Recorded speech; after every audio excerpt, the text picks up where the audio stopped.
Hey everyone and welcome back. Today I'm going to show you how to lock rows and columns in Smartsheet. If you've ever worked on a busy Smartsheet with lots of collaborators, you know how easy it is for important info to get jumbled or accidentally edited. By the end of this tutorial, you'll know exactly how to lock things down, keep your data safe, and make sure only the right people can make changes where it matters. Let's jump right in. First things first, let's talk about locking columns. Maybe you've got a column with formulas or project codes that really shouldn't be touched. Here, how you lock it, just right-click on the column header itself. You'll see a little pop-up menu. From there, click Lock Column. As soon as you do this, Smartsheet will add a small lock icon right beneath the column name. This is your visual cue that the column is protected now, kind of like putting a padlock on a gate. If you try to edit those cells and you don't have the right permissions, you'll notice it's not possible, so you can trust your formulas or vital info are staying put. Now you might be wondering, what if I need to unlock that column later on? Maybe you need to make a quick change or adjustments as your project evolves.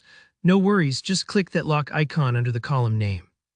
Smartsheet will ask you for confirmation. A little window pops up, double-checking if you really want to unlock it. Go ahead and click OK if you're sure, and just like that, you're good to go.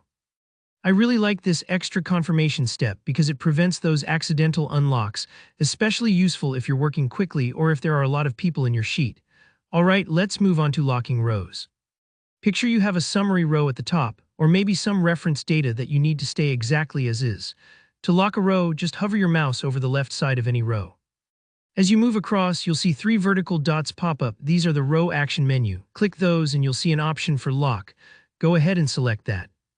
Once again, Smartsheet will show you a small lock icon, this time next to your row. This little symbol says, hey, this data is protected.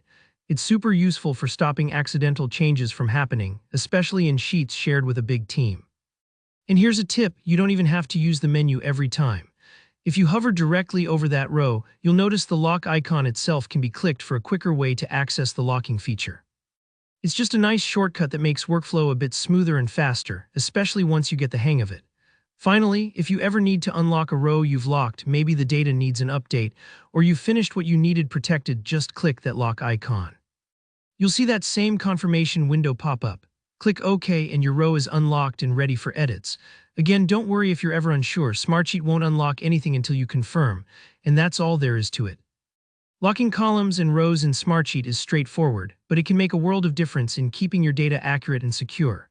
If you found this tutorial helpful, don't forget to hit like, leave a comment down below if you have any questions, and subscribe for more easy-to-follow Smartsheet tips. Thanks for watching, and I'll see you in the next one.